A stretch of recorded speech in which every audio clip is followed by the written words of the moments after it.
Merrillee Briggs is the Nursing Director at Royal Bucks Hospital, trustee of the Charity for Nurses Night. Good evening to you. Hi, good evening. Thank you for talking to me today. How are nurses coping at the moment?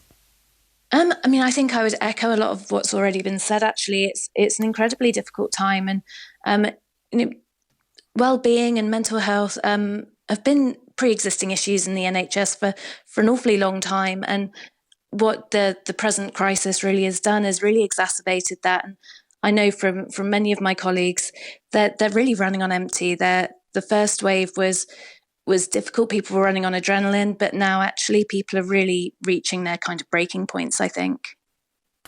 And describe for me a typical day now for a nurse. I think it's just very, very relentless. There's staffing pressures, people having to cover, people having to work a lot of overtime, people haven't been able to take breaks as they normally would. You come onto a ward in the morning, and I think it's non-stop until you leave. It's just medication, dressings, making sure people are comfortable, trying to support your colleagues, trying to support patients the best you can. It's incredibly difficult not being able to have visitors. You're essentially there trying to provide the comfort that people would usually be getting from their family and friends coming in. So that's taking, I think, more of an emotional toll than we used to in many ways. So it really is incredibly difficult and relentless. What can be done about it in the short term? I think in the short term, it's mainly about getting that recognition. And I think, as has already been said, the NHS is getting much, much better at supporting people's well-being. But actually, it's just about recognising the toll, looking out for colleagues, looking out for one another, and trying to really look at what can be done to reduce those pressures, ease those pressures, and supporting one another. It is something that nurses and doctors, everyone really working within the NHS, typically are very good at providing that support to one another. But I think it's just about being incredibly sort of extra mindful, really, and aware of how your colleagues are coping, and maybe having those difficult conversations. If you are recognising that someone's struggling, having those conversations with them, because they might not be able to see it themselves.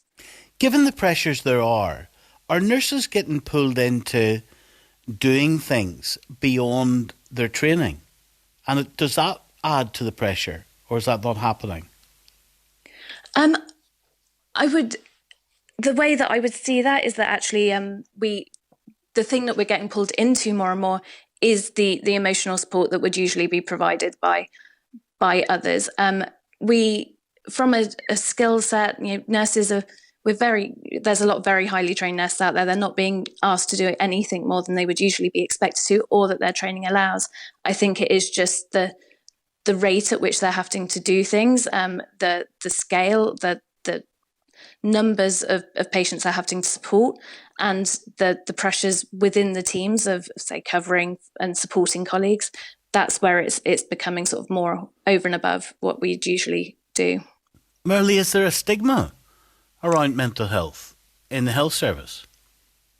It is getting better, but I would say yes. I think from my perspective, having been a nurse, when I was on the ward, certainly my first few years after qualifying, the stigma that I would have felt was that I've chosen to go into this career, and actually if I can't do it, if I'm struggling with that, that's a reflection on me as a worker. It is it's a professional pride to an extent that would stop me coming forward.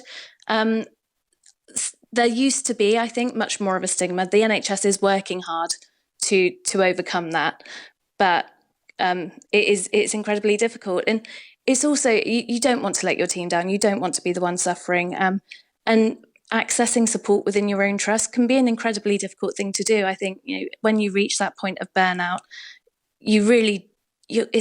people are embarrassed, and we need to move past that. We really need to support those open, honest conversations and start normalising emotional wellbeing and mental health within the healthcare sector.